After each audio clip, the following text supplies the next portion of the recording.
Bonjour, vous venez peut-être de voir la vidéo sur les enchaînements d'opérations, sinon vous pouvez la voir plus tard, il y a des exemples d'application des règles dont je vais reparler maintenant. Les enchaînements d'opérations s'appellent aussi priorité opératoire. Il s'agit de l'ensemble des règles qui nous permettent d'écrire et de lire des enchaînements d'opérations qui ont la même signification pour tout le monde, donc qui donneront toujours le même résultat, parce qu'on applique des règles pour les interpréter. Donc il s'agit là de règles qui sont destinées aux êtres humains, comme vous et moi.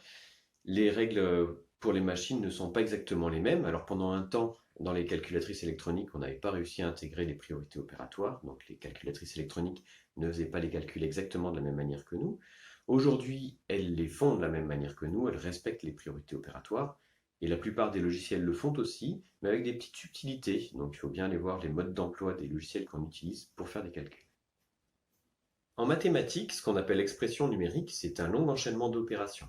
Plutôt que de faire des opérations séparément les unes des autres pour résoudre un problème, on a enchaîné toutes ces opérations en une grande écriture. Alors une précision extrêmement importante quand je parle d'effectuer une opération, il s'agit de remplacer l'opération et donc les deux nombres qui interviennent dedans par son résultat. L'ensemble est remplacé par le résultat. Un nombre n'intervient que dans une seule opération.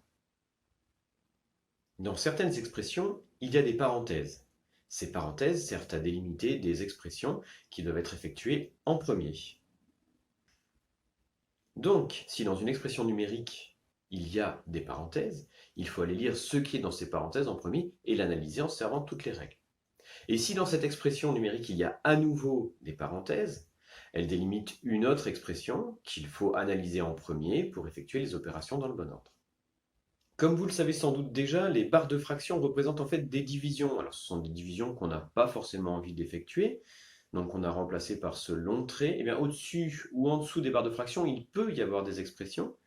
Et dans ce cas-là, on doit faire comme si ces expressions étaient entre parenthèses. Donc avant de pouvoir effectuer la division représentée par la fraction, si vraiment ça nous intéresse, il faut qu'on effectue toutes les opérations qui sont au numérateur, au-dessus de la barre de fraction, et au dénominateur, en dessous de la barre de fraction. Maintenant, si dans l'expression qu'on est en train d'analyser, il n'y a pas de parenthèse, il faut regarder quels sont les différents types d'opérations qui apparaissent.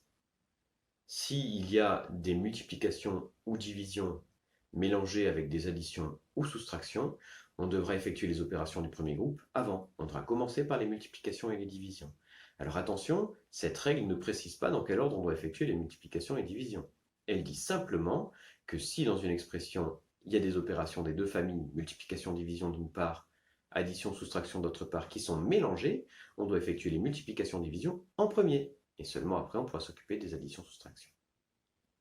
Si dans notre expression il n'y a en revanche que des multiplications-divisions ou que des additions-soustractions, alors on peut effectuer les opérations de gauche à droite, l'une après l'autre. Une petite subtilité à propos de cette règle qui concerne les expressions qui sont constituées uniquement de multiplication-division ou uniquement d'addition-soustraction, et sans parenthèse bien sûr, la multiplication, comme l'addition, c'est une opération qui est commutative et associative. Alors commutative, ça signifie qu'on a le droit de modifier l'ordre des facteurs dans l'opération sans que ça change le résultat. Et associative, ça signifie que si on veut, on peut aller effectuer une multiplication qui est à la fin d'un enchaînement de multiplication sans à nouveau que ça modifie le résultat. Même chose pour l'addition. Ce qui signifie qu'en réalité, si vous avez une expression qui n'est constituée que de multiplication ou que d'addition, eh bien vous pouvez effectuer les opérations dans l'ordre que vous le souhaitez, à condition à chaque fois de remplacer les deux nombres qui interviennent dans l'opération et l'opération elle-même par le résultat. Subtilité dans la subtilité, comme vous l'avez vu en cinquième, soustraire un nombre revient à additionner son opposé, on peut donc interpréter les soustractions comme des additions. Et diviser par un nombre revient à multiplier par son inverse, on peut donc interpréter les divisions comme des multiplications.